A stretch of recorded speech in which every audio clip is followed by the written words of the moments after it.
आइए प्यारे विद्यार्थियों, आज हम बात करते हैं कक्षा 10 के गणित की। जो चैप्टर नंबर आपका कक्षा 10 के गणित में 11 नंबर का चैप्टर है और उसका नाम है रचनाएं। आज हम इस चैप्टर को बहुत ही अच्छी तरीके से पढ़ने वाले हैं। तो आइए शुरू करते हैं। रचनाएं। देखिए प्यारे विद्यार्थियों, कक्षा 10 के पेपर बहुत ही नज़दीक आने वाले हैं और मैं आपको ऐसी ऐसी चीज़ें बताने वाला हूँ पेपर की दृष्टि से जो आपके लिए बहुत ही महत्वपूर्ण होने वाली हैं। तो देखिए कक्षा 10 के 11 के रचनाएं चैप्टर की बात करते हैं। इसको हम शुरू करते हैं। तो रचनाएं होती क्या हैं, पहले उसके बारे में समझ लेते हैं। रचनाएं कुछ रेखाओं से मिलकर बनती हैं, समझ रहे हैं। कुछ रेखाएं होती हैं, रेखाओं के द्वारा कुछ त्रिभुज का निर्माण करना होता है, कुछ रेखाखंड दिए हुए होते हैं, उनके द्वारा हमें कुछ ना कुछ रचनाएं करनी है। तो देखिए इसी उसमें मैं आपको बताना चाहता हूँ कि रचनाएं क्या क्या हो सकती हैं। तो देखो प्यारे विद्यार्थियों, सबसे पहले हमको पढ़ना है कि रेखाखंड क्या होता है। ठीक है। तो रेखाखंड के बारे में अगर मैं कहूँ कि दो बिंदुओं के मध्य रेखा का वह निश्चित भाग जिसका मापन किया जा सके। आप मेरी बात को समझें। मैं कह रहा हूँ कि दो बिंदुओं के मध्य रेखा का वह निश्चित भाग जिसका मापन किया जा सके। मतलब रेखाखंड वो होता है, ये है मान लो दो बिंदुओं के बीच, यानी कि एक बिंदु ये है और एक बिंदु मेरा ये है। मैं इन दोनों बिंदुओं को अगर आपस में मिला दूँ तो ये क्या कहलाया, रेखा का कोई खंड कहलाया। बात समझ रहे हैं। लेकिन रेखाखंड कहलाया। अब इसके विपरीत एक बात और आती है कि एक चीज़ होती है रेखा। कोई बताएगा मुझे कि रेखा क्या होती है। देखो, मैं आपको अच्छी तरीके से समझाना चाहता हूँ कि रेखा क्या होती है। रेखा का मतलब ये हुआ कि रेखा है, मान लो ये है, लाइन है कोई, ठीक। इसको मैं अनंत तक ले जा रहा हूँ, इधर भी कितना भी बढ़ा सकता हूँ, ठीक है। रेखा का कोई भी अंत नहीं होता है, समझ पा रहे हैं आप बात। लेकिन रेखा खंड का क्या है, अंत है। क्यों? क्योंकि मेरे पास एक ये रेखा थी, मैंने एक बिंदु यहाँ लिया और एक बिंदु यहाँ लिया, ये इस बीच का पोर्शन इतना वाला ये क्या कहलाया, ये कहलाया मेरा रेखा खंड। आप समझ गए रेखा में और रेखाखंड में क्या अंतर है, समझ गए होंगे कि दो बिंदुओं के मध्य रेखा का वह निश्चित भाग जिसका मापन किया जा सके वो तो कहलाता है हमारा रेखा खंड। और रेखा कहलाती है जिसका कोई अनंत ना हो, जिसको दाईं तरफ और बाईं तरफ हम कहीं भी बढ़ा सकें। इसको हम कहाँ तक ले जा सकते हैं, अनंत तक ले जा सकते हैं। वो हमारी क्या कहलाती है, रेखा कहलाती है। समझ पा रहे हैं आप मेरी बात। तो आइए इसी तरीके से एक होती है हमारी किरण। अब किरण क्या होती है कि एक बिंदु से होकर दूसरा बिंदु अंत तक जा सके या उसे या जाता हो। मतलब कहने का यह है कि एक बिंदु से शुरू होकर दूसरा बिंदु अनंत तक जा सके या जाता हो। देखिएगा, जैसे मान लो एक बिंदु से कोई रेखा हमारी क्या हुई, स्टार्ट हुई। मैंने इसको यहाँ से लेके गया और इसको मैं कहीं तक भी ले जा सकता हूँ और अनंत तक ले जा सकता हूँ। समझ रहे हैं ना बात। कहाँ तक ले जा सकता हूँ इस बिंदु को, अनंत तक। मान लो मैं इस बिंदु को यहाँ तक लेकर के आया तो इस तरीके का एक तीर का निशान बना आपके सामने, ये हमारी क्या कहलाई, ये कहलाई हमारी किरण। क्या आप बात समझ रहे हैं मेरी इतनी। इन दो बिंदुओं को आपको दोस्तों विशेष तौर से ध्यान रखना है मेरे प्यारे विद्यार्थियों। आइए अब हम बढ़ते हैं इसके रचनाओं की तरफ जो हमारी रचनाएं दी हुई हैं। देखो कैसे, देखो 11 रचना 11.1 में लिखा हुआ है कि एक रेखाखंड को दिए हुए अनुपात में विभाजित करना। यानी कि आपको कोई रेखाखंड दिया हुआ होगा, जैसे कि मान लो ये कोई रेखाखंड है और इसको किसी अनुपात में विभाजित करना है। जैसे कि मान लो 3:2 में विभाजित करें, 4:5 में विभाजित कराए, समझ रहे हैं, या 3:4 में विभाजित कराए। मतलब इसको हमें किसी भी अनुपात में विभाजित करने के लिए कहेगा। तो आइए इसी को हम पहले रचना को सीख लेते हैं। रचना 11.1 क्या कहती है। देखो, रचना 11.1 में लिखा हुआ है कि एक रेखाखंड ए बी दिया है, हमें इसको m/n के अनुपात में विभाजित करना चाहते हैं। प्रक्रिया को समझाने में सहायता करने के लिए हम m = 3 मान सकते हैं और n = 2 ले सकते हैं। अर्थात कोई हमें एक रेखाखंड दिया हुआ है, हमें इसको किस अनुपात में विभाजित करना, m/n, और इसका अनुपात हमें दे दिया उसने साफ साफ 3:2। तो क्या आप मेरी बात समझ पाए इतनी। तो हमें इसको 3:2 के अनुपात में विभाजित करना है। तो आइए किसी भी रेखा को कैसे विभाजित किया जाता है हम 11.1 रचना के माध्यम से सीखते हैं।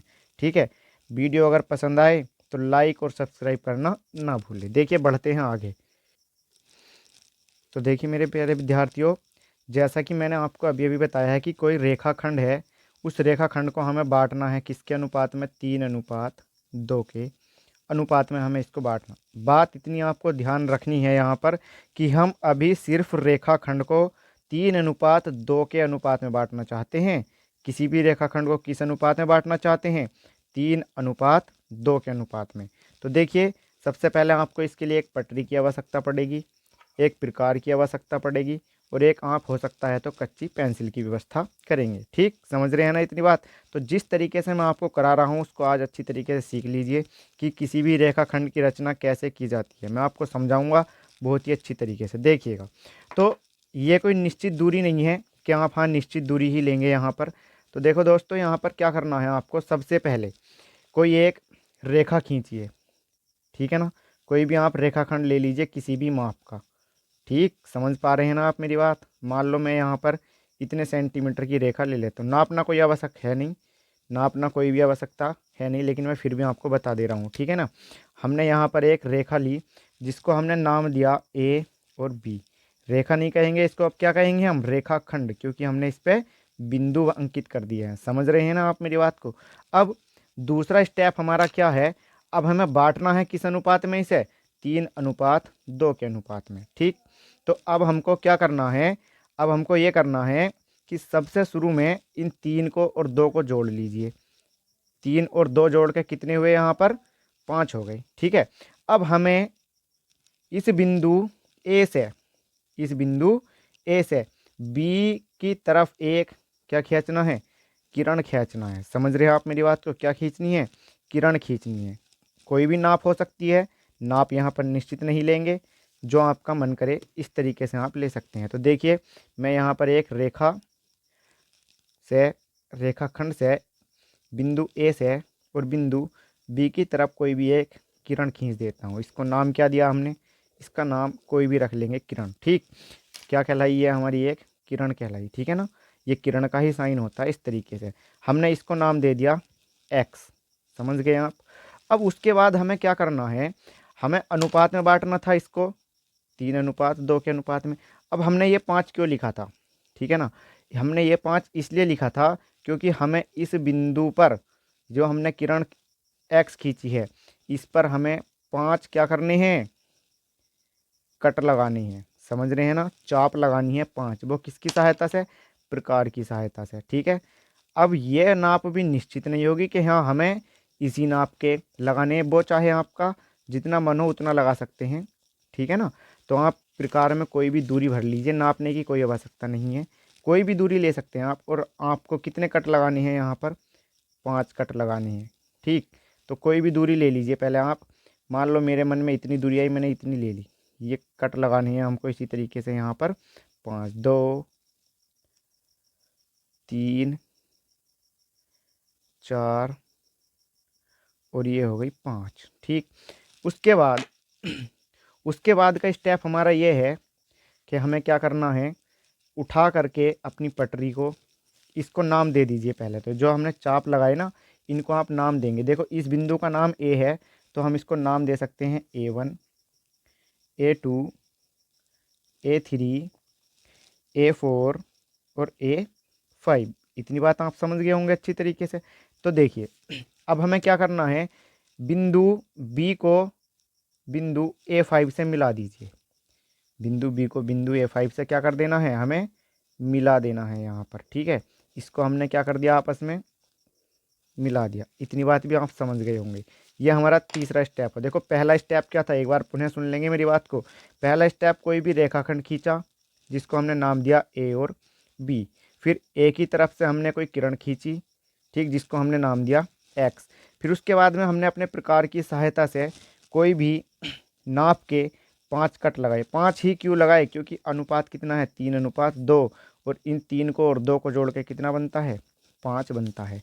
ठीक है, इस 3 और 2 को जोड़ करके कितना बनता है मेरे पास, 5 बनता है। इसलिए हमने यहाँ पर 5 ही बिंदु कट किए। समझ गए आप इतनी बात। तीसरा स्टेप हमारा ये था कि तीसरे स्टेप में हमने क्या करा, बी से A5 वाले बिंदु को हमने आपस में क्या कर दिया, मिला दिया। समझ गए आप इतनी बात। उसके बाद में अब हमें क्या करना है, उसके बाद में आप यहाँ पर एक कोई भी नाप ले लीजिए, कोई भी नाप हो सकती है आपकी, और इससे थोड़ा कम लेंगे। जो हमारी प्रकार में पहले भरी हुई थी इससे थोड़ी सी कम कर लेंगे। क्यों? क्योंकि इससे थोड़ा हमारा डायग्राम जो है साफ सा बनेगा। हमने थोड़ी सी कम की और यहाँ पर एक इस वाले बिंदु को यहाँ से इस तरीके से मिला देंगे। ठीक है, क्या आप मेरी बात समझ पा रही हैं इतनी? इस वाले बिंदु से हमको क्या कर देना है? मिला देना है इसे। ठीक, अब उसके बाद में हमें ये देखना है कि किस अनुपात में इसको हमें विभाजित करना था। तो पहला वाला मान क्या है हमारा? 3 है। ठीक है ना? तो आप 3 पर यहाँ पर इस तरीके से एक क्या लगा देंगे? कट लगा देंगे। 3 वाले बिंदु से उठाएंगे और इसको इस तरीके से यहाँ पे एक कट लगा देंगे। समझ गए? चाप लगा देंगे यानी कि कट लगा देंगे। इतनी बात आप लोगों की समझ में आ चुकी होगी। फिर उसके बाद में हमें क्या करना है? उसके बाद में हम इस वाली दूरी को नाप लेंगे। इस वाली दूरी को, ये जो हमने सबसे शुरू में लगाया था ना कट यहाँ पे, इस वाली दूरी को हम माप लेंगे कि ये दूरी कितनी है। तो देखो इसे प्रकार की सहायता से ही मापेंगे सिर्फ हम, और किसी चीज़ का हमें प्रयोग यहाँ पर करना ही नहीं है। ठीक है, तो ये हमने नाप ली, लगभग इतनी है। ठीक है, समझ रहे हैं आप मेरी बात को? ये लगभग इतनी है। अब इसके बाद हमें क्या करना है? इस बिंदु से जो हमने ये कट लगाया था, इस बिंदु से उठा करके हमें इस पर एक चाप लगा देंगे पुनः। फिर ये लगी, देखो ये लगी ये लग गई।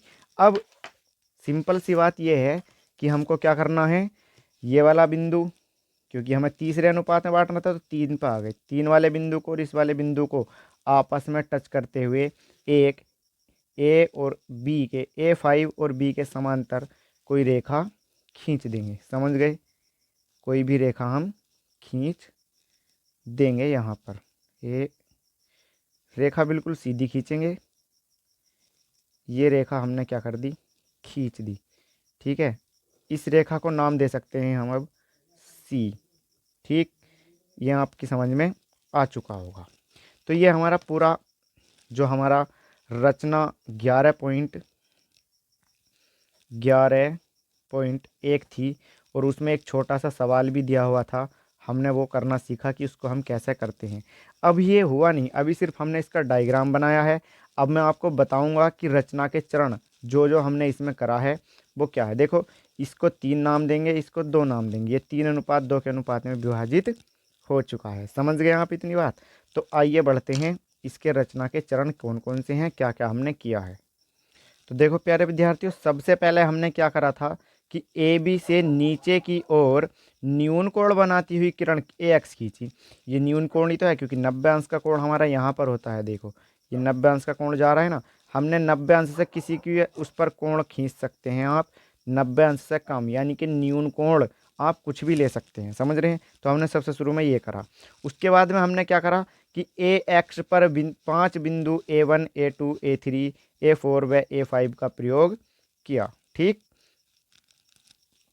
अंकित किए कि A और A1 बराबर होनी चाहिए किसके? A2 और A3 के, बराबर होनी चाहिए A3 और A4 के, और बराबर होनी चाहिए A4 और A5 की। कहने का मतलब मेरा ये है कि ये वाले जो हमारे बिंदु हैं, ये देखो, ये यहाँ से यहाँ तक की दूरी, इसके और इसकी दूरी, और ये वाली दूरी, और ये से ये, और यहाँ से यहाँ तक, यानी कि ये दूरी आपस में कैसी होनी चाहिए? देखो, ये वाली दूरी और ये वाली दूरी समान है, ये वाली दूरी भी समान है, ये इसके बराबर है, ये इसके बराबर है, ये इसके बराबर है। मतलब इनमें से हम किसी भी 2 बिंदुओं को उठाएं तो वे आपस में क्या होनी चाहिए? बराबर होनी चाहिए। आप मेरी बात समझ पाए? इसी तरीके से अब हमने तीसरा स्टेप क्या किया था? अब बिंदु बी से A5 को मिलाया। किसे मिलाया हमने? बिंदु बी से A5 को मिलाया। देखो कैसे, ये था बिंदु बी, इस बिंदु बी को किससे मिला दिया हमने?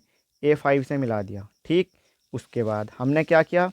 देखो फिर हमने किया कि A5 बी के समांतर, देखो A5 जो है, A5 बी के समांतर, ठीक, बी के समांतर बिंदु A3 से होकर जाने वाली व AB को एक बिंदु C पर प्रतिच्छेद करती हुई एक रेखा A3C खींची। ये खींची थी नहीं खींची थी? देखो इस वाली रेखा की बात चल रही है कि A3C, यानी कि A3C, ये वाली इस वाली रेखा की बात चल रही है। ये देखो इसके समांतर है या नहीं है? समांतर है। चलो, फिर उसके बाद में मैंने कहा कि इस प्रकार A/C B बराबर हो गए 3:2। ये दोनों अनुपात आपस में कैसे हो गए? बराबर हो गई, ये 3 हो गया, ये क्या हो गया 2 हो गया। इस तरीके से आप रचना 11.2 को भली भांति समझ सकते हैं मेरे साथ। ठीक है, अगर आपको अच्छा लगा हो पढ़ करके तो वीडियो को लाइक, शेयर और सब्सक्राइब करना ना भूलें। आइए बढ़ते हैं इसी तरीके से हम अगले प्रश्न की तरफ कि आगे क्या है। आप चाहे तो इसका स्क्रीनशॉट ले सकते हैं अच्छी तरीके से। ये हैं रचना के चरण, ये मैंने आपको भली अच्छी तरीके से समझा दिए। एग्ज़ाम में जैसे जैसे आपने किया है आप वैसे लिख करके आ सकते हैं। यहाँ पर जैसा मैंने किया वैसा आपको समझा भी दिया और वैसा मैंने आपको अच्छी तरीके से बता भी दिया। तो बढ़ते हैं अगले प्रश्न की तरफ।